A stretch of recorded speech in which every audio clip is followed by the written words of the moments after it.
Искыйырт авылының Киров урамында юлны төзекләндерәләр. Алдан аны тигезләгәннәр, аннан кым салганнар һәм эре таш катнашмасы белән түшәгәннәр. Эшләр үзара салым җыю программасы кысаларында башкарыла.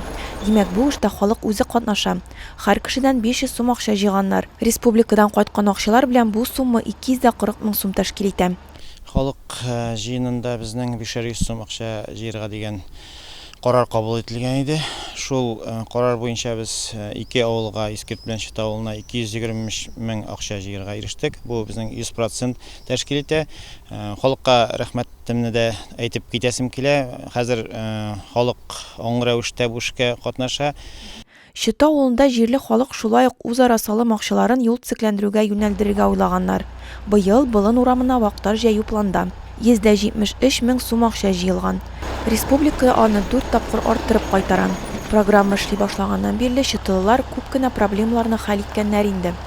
Самообложение эшли башлаганнан бирле безнең бик күп эшләр эшләнде. 2 авылда безнең 5нче провод дип әйтәбез инде, урам фонарьлары урнаштырылып чыкты.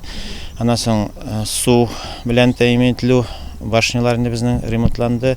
Яңа ниләр куелды, цистерналар куелды. Узган ел инде без халык белән сөйләшеп, трактор алырга дигән фикергә килгән идек. Трактор һәм аңа тагылма җайланмалар.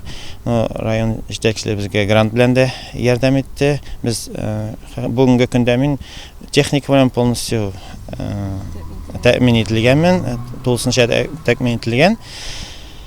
Пешәндә чабалабыз, корда чистартабыз, чүпне түгәргә дә арбаларыбыз бар. Аллага шөкер дип әйтәсе килә. Юллар төзекләндерүне сораучы урамнар бу авылларда әле бар. Шуңа да халык алда да программада катнашырга уйлый.